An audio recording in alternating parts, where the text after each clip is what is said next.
Welcome back to another set of tips and tricks, and today we're here with the Humminbird SOLIX, and we got something that's going to make it simple and easy for you to learn how to operate these units. We're going to start by restoring factory defaults, starting over at square one, to show you just how simple and easy it is to operate these units and get the mega awesome imaging from Humminbird's exclusive megahertz imaging sonar and all the features and options available. We're going to run through the sonar stuff, show you how simple and easy it is to set it up, and get out here and get on the water and start enjoying and catching. Well, you want to know the #1 most awesome feature of a Humminbird? Come right over here to the house button. That's your home screen. You come to settings, come down here to restore defaults right there. It's the bottom one. You got restore sonar settings, restore your chirp settings, chart settings, radar settings, nav data settings, target settings, or factory defaults. What we're going to do is we're going to hit factory defaults, we're going to restore, and we're going to let the Humminbird start over from scratch so we can show you exactly how to set up your Humminbird from the beginning like it's straight out of the box. Okay, we've got first time setup. Getting ready to get started here.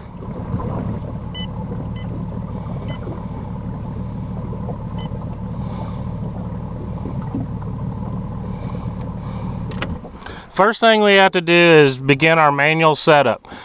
Once you do this, once you set up your unit, you can export those settings to an SD card and import them. We're going to start with manual here. You got an angler and a custom mode. An angler mode is basically the basic features that you need with smart defaults without need to customize your units. Right here it says custom, allows the user to see more menu settings for detailed customization of the unit. We're going to start with angler. We want to do this simple and easy. Next thing is your time format. 12-hour time format, and I need to switch to the central time down here, so we just tap on that, hit that there. That gets my time zone correct. Next thing we have is we can see our iPilot's connected from our Ultrex up in front. But depth offset, if you want to set your transducer to the depth that it is in the hole, if you have a deep hole boat, you may want to offset that by the depth that the boat sets in the water. The other thing is a water type. We're here in freshwater, so nothing we really need to do there. We're going to use Humminbird mapping. You can set your map offset here. Boat icon.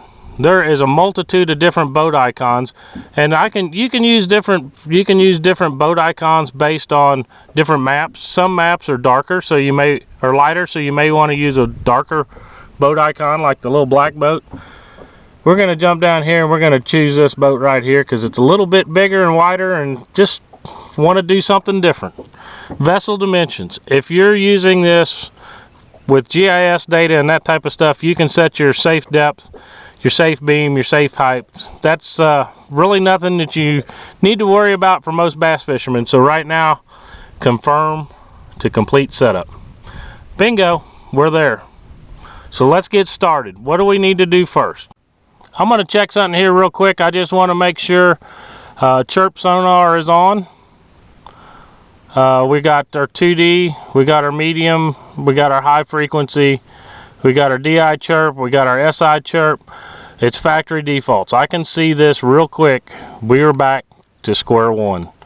So now I got to start and show you what I do to make this unit amazingly awesome. So we're going to start by 2D sonar. We'll fire it up here, get a little boat movement. It's going to make it easier for you to see and understand. Basically, if you look right down here, you're going to see your frequency, and we can see we're in the 175 to 225 kilohertz. That means we're chirping that range of sonar. If you want a different range, you can do it. You can see some fish right here and another one there. Probably some air bubbles coming up. There's a tree. But basically, all you have to know is this top rotator knob right here. Turn it, and you'll see the sensitivity bar change. If you want to increase sensitivity, you can increase it so much that you can blow the data out and you'll never see what you're looking for. But that's the cool part of a Humminbird. 10 is our middle, is number 10 is going to be where it started at. You can see a fish there, fish there. If you want to tweak it up just a hair, see, you can tweak it up and you start getting a little clutter. If it's too much clutter,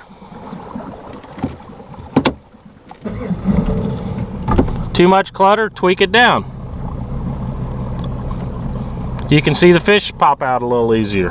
That's pretty much all you got to know about 2D sonar. One button. Sensitivity up, sensitivity down. If you take it down too much, you're not going to see any data. Look at that. We lost our data. It's like a contrast control on an old black and white TV. You tweak it up till you get the nice picture based on the fishing conditions that day, and pretty much you're not going to have to do a whole lot with it. Now there is a menu system. You can click here or you can use the menu button. We'll just use our finger here, show this nice cross-touch platform. There's a contrast control. And I hit, it's going to start at 20. Contrast is another tweak that you can use in conjunction with sensitivity. Chart speed is one thing that I do recommend to kind of match your boat speed. We're idling around here today, so I'm going to throw it down on 3 or 4. But contrast, you can increase the contrast. And wow, look at that. That ain't much useful data to me. And if I take her way down, it's going to go to the other end of the spectrum. 20 is right in the range, in the middle. If you think of every control, the middle is where it starts at. So sensitivity is 1 to 20, 10 is going to be in the middle. 1 to 40, 20 is going to be where it starts at. Chart speed, 1 to 10, 5 is where it's going to start at. That's the simple thing of a Humminbird. You know the starting point real easy. I don't use the contrast feature a whole lot, so it's something you really don't have to use. You can do your display frequency. You can do medium, high, or medium high. If you want the advantage of a wide and narrow cone range, you can do that to get added data. You can see that added a little more clutter in the screen. Two things this could be. We've got a lot of plankton in this lake right now. It's a little bit cloudy this morning. We got, it's early. The plankton is still up in the water column. And you'll notice it even on the side imaging and down imaging. You're going to have that stuff. The other thing is, we've got 87-degree water. We have had a heat wave here in Missouri, and we've got a lot of change in the water, the water temperature between the surface and lower levels. Like we're in 37 foot of water here right now. So we've got a temperature climb. It's not a thermocline because there's still fish below it. A thermocline is the absence of oxygen. The temperature climb is just a difference in the density of the water. Cooler water is more dense than hot water. That's why it holds more oxygen. So if we wanted to get rid of some of that clutter, we can just adjust our sensitivity down a little bit, and that's in our medium high. That's our medium and high frequency chirp down in the left corner. Now you can get rid of some of these data overlays if you want. You can come down here to Sonar options. You can come to overlays, and I'm just going to show you real quick. You can turn the depth lines off if you don't like depth lines. I personally don't. Data overlay. You can come here and turn it all off, and it's going to take everything off of that screen there.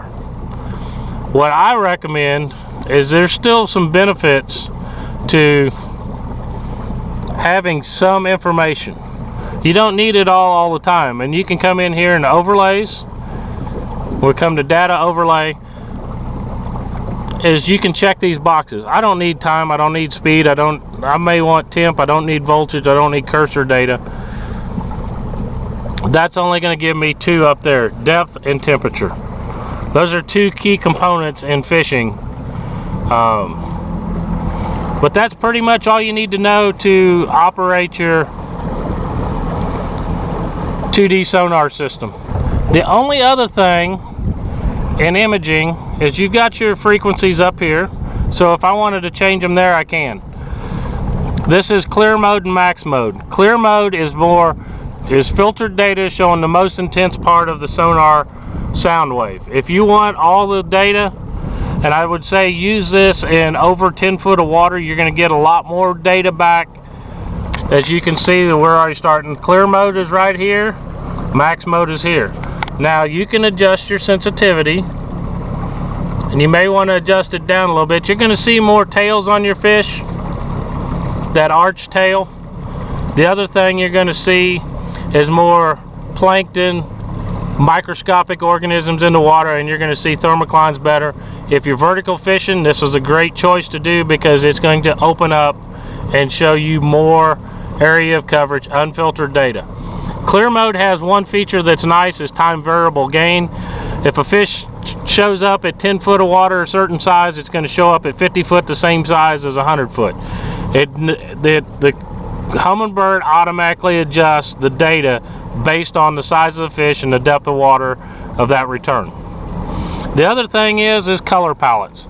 Color palettes is something that you just need to play with and figure out which one is best for you. There is a multitude of them, 25 different color palettes. You can throw a blue background to it. You can come up here and you can throw a black background and a different color palette. It's all based on what works best for your eyes. So get in there, play with it, learn them.